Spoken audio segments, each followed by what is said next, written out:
Welcome to class 10 students. This is the continuation part of the chapter Heredity and Common Genetic Diseases. In my previous video, I discussed with you monohybrid cross, and I have shown you how to do the problems on monohybrid cross. We will do further problems on monohybrid cross, but before that let me start dihybrid cross. Okay, we will practice more problems on monohybrid cross because problems on means this type of problems tend to come a lot, but we first need to complete the chapter and then we will do the problems, okay, at the end of the chapter. So let's start with dihybrid cross today.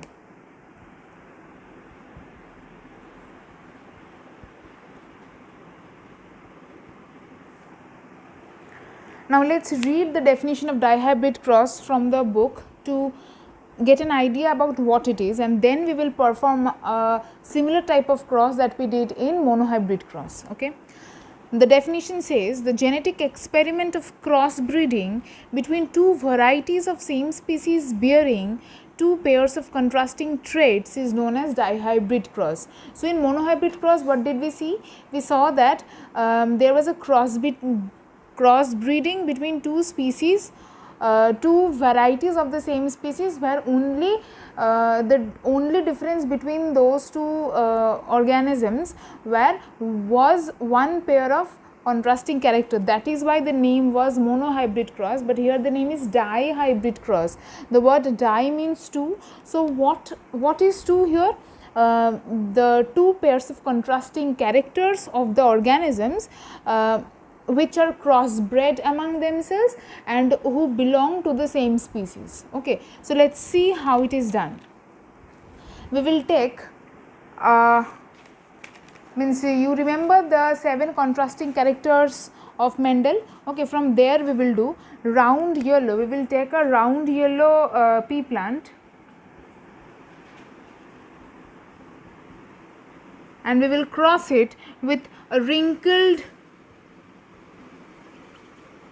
green pea plant. Round yellow and wrinkled green. So you remember that round is dominant over wrinkled and yellow is dominant over green, right? So this is already established that this one is dominant over this one. So we will write the introduction first, that let capital R be round and thus small r be wrinkled. On the other hand, let capital Y, so here you will write two types of Y, capital Y and small y, and capital R and small r. Capital R will denote the dominant one, which is round, and small r will denote the recessive one, which is wrinkled. Okay. Now for the capital Y, it will denote, let capital Y be yellow, while small y do like this. Small y always do like this and capital Y do like this, otherwise it will be difficult to understand if it is capital or small. Okay, small y be green. So you already know that we are not going to take R and W, Y and G. We are only going to take one letter, the capital and the capital version and the small version of it for each type of character. Okay, so for round we are taking capital R because round is dominant over wrinkled, and for wrinkled we are taking the small r. Since yellow is dominant over green, we are taking capital Y as yellow and small y as green. Okay, I hope this is clear. Now we will start with the cross. Let me rub this because I need the full board to perform the cross. You will write this introduction that I did just now, that capital R be round and small r be wrinkled. You will write that introduction and next you will do what I am doing right now. Okay. So what you will do, round is dominant over wrinkled, that is why round is capital R, and yellow is dominant over green, that is why yellow is capital Y. Okay, so capital R, capital Y is our one parent which is crossed with small r, small y. Okay, so this is the P generation. Here also you will have to write P generation, just like in monohybrid cross. So this is our these the two parents of the P generation. Okay, now at the top you will write round and yellow, and below that you will write capital R, capital Y, capital Y. Here also at the top you will write wrinkled and green, and below that you will write smaller and small y. Okay, after that what are we going to do? We are going to find out the gametes. What are the gametes from this one? Capital R and capital Y. These are the two gametes that we are getting from this parent. Okay, now what are the gametes from this one? Small r and small y. Small r and small y. So these are the two types of gametes we got. Now what are we going to do? We are going to find out the F1 generation. What is the F1 generation? What is the resultant in the F1 generation? Capital R, and here is small r, that is why we will write small r after capital Y, and then there is capital Y, and then there is small y. Okay, we are not going to write capital R, capital Y, small y. We are not going to write like that. We are going to club similar type of characters together, and then we are going to write the capital letter will come first. So capital R, capital Y, small y. This is how we are going to write. So in the bracket we will write the character of this one. What is the character? Round yellow. Okay, just like this one, round yellow. That means since capital R is there and capital Y is there, that is why it is round yellow. So what is the resultant that we got in the F1 generation? We got a round yellow plant. Now we are going to self fertilize it, just like in monohybrid cross.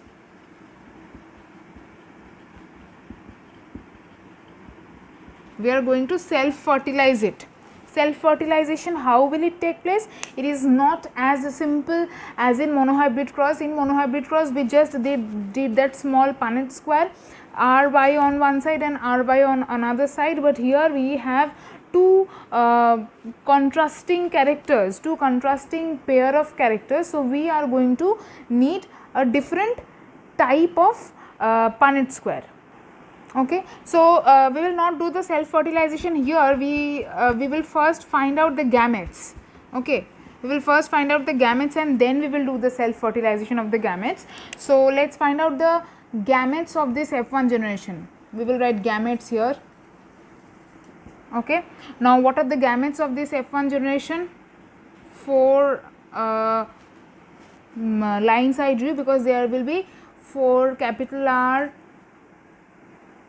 small r, capital Y, small y, like that, and then we will find out the gametes. Capital R, capital Y, capital R, small y,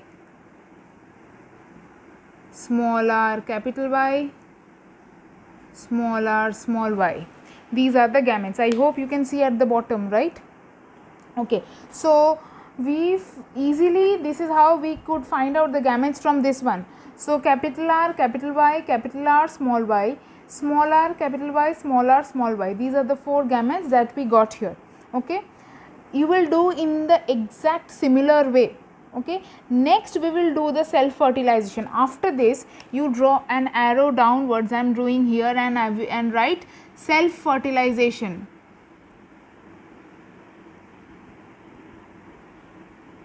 We will do the self fertilization as I rub the board. Okay, draw like this, self fertilization.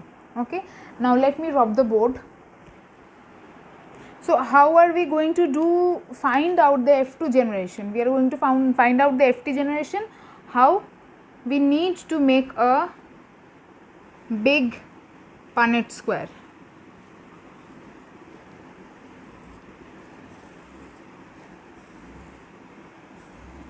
Okay, one side female, another side male. Okay, next here in the 4 places we are going to write down the 4 gametes that we got. What are the 4 gametes that we got? Capital R, capital Y, capital R, small r, capital Y, small r, small y. So these 4 gametes are being self fertilized with the same. Okay, so here we will write the same gametes. Capital R, capital Y, capital R, small y, small r, capital Y, small r, small y. Okay, so I hope this is clear to you all. Now let's find out how to do this. In this box, similarly as we did in the monohybrid cross, in this cross we are going to write the resultant of this and this. Okay, so what is the resultant? Capital R, capital R, capital Y, capital Y. Okay, this is the resultant. And similarly we are going to find out the resultant in all the rest of the boxes. Okay, so I want you to do it on your own, and I will continue with this one in the next video.